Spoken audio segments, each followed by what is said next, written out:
Hi అండి. ఈరోజు నేను మసూర్ పప్పు, బంగాళదుంపలు, గుడ్డు కలిపి వండుతున్నానండి. దీనికి కావాల్సిన సామాన్లు చూడండి. ఉల్లిపాయలు 2 తీసుకున్నాను.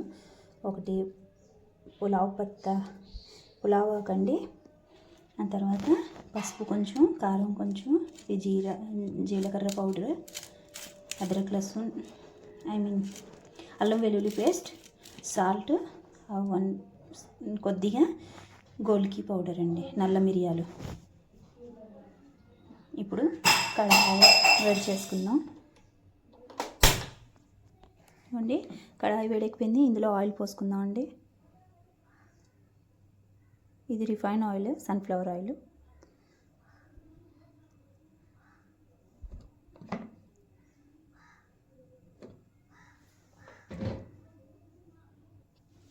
ఆయిల్ బాగా వేడెక్కిన తర్వాత దాంట్లోని ఉల్లిపాయలు వేసుకుందాం.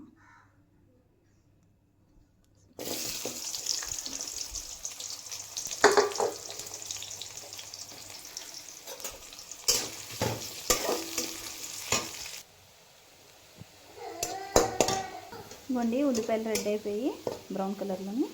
ఇప్పుడు దీంట్లో మసాలా వేసుకుందాం.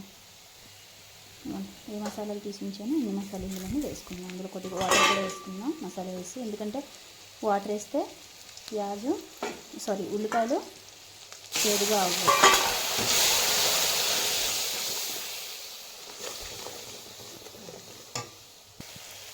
ఇవ్వండి, కొద్దిగా మసాలా వేపుతున్నాను. కొద్దిగా వేపిన తర్వాత దీంట్లో మసూర్ పప్పు వేసుకుందాం. ఇందులో మసూర్ పప్పు వేసుకొని వేపుకుందాం.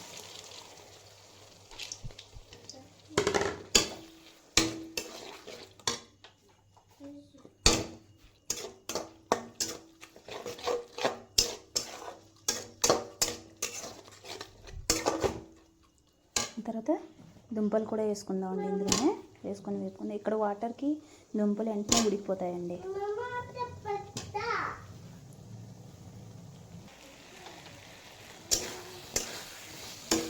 బాగా వేపుకుందామండి, మసాలా వాసన పోయినంత వరకు. ఇదిగోండి, బాగా మసాలాది పచ్చి వాసన పోయింది. ఇప్పుడు దీంట్లో వాటర్ వేసుకుందాం. వాటర్ ఎక్కువ వేసుకోవాలండి, దుంపలు పప్పు ఉడకాలి కదా, అందుకు దీన్ని బాగా ఉడికినంత వరకు వాటర్ వేసుకోవాలి. ఇది ఉడికేలోపు మనం అటువైపు గుడ్డు రెడీ చేసుకుందాం ఇందులో వేసుకోవడానికి. ఇవ్వండి, బాగా వాటర్ వేసి దీన్ని మరిగినంత వరకు చూసుకుందాం.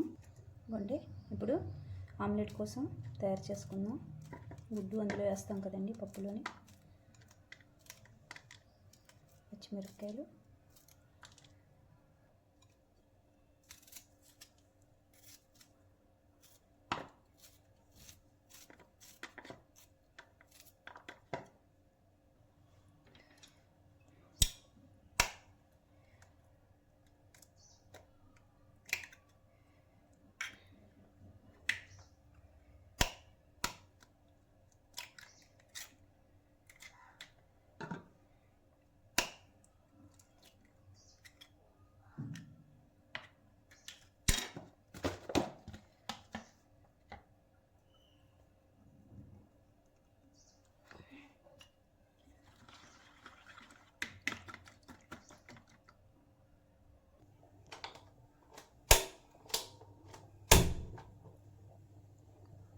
ఇవ్వండి, ఒక తావా తీసుకున్నాను. ఇప్పుడు దీంట్లో ఆమ్లెట్ చేసుకుందాం. కొంచెం ఆయిల్ వేసుకుందాం. ఓకే,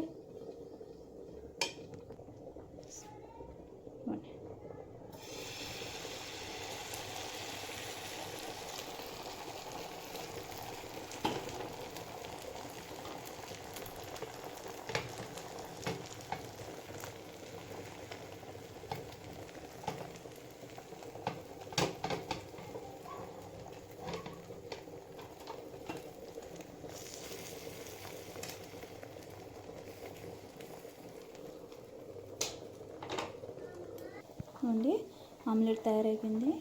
ఇంకా బాగా పప్పు ఉడికిన తర్వాత లాస్ట్లో వేసుకుందాం. అయిపోయిందండి పప్పు. ఇంట్లోని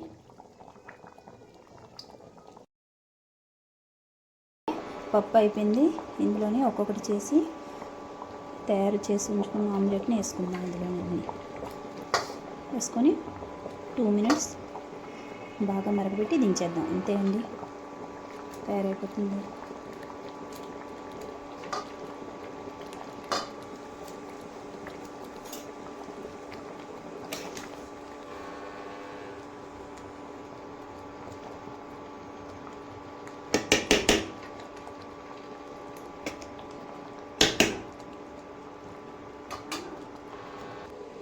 ఇదిగోండి, ఆఫ్టర్ 2 minutes కూర రెడీ అయిపోయింది.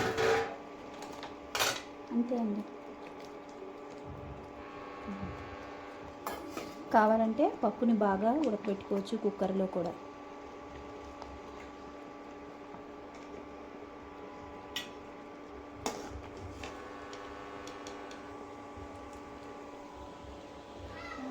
మన బంగాళదుంప పప్పు, మసూరు పప్పు, గుడ్డు కలిపిన కూర.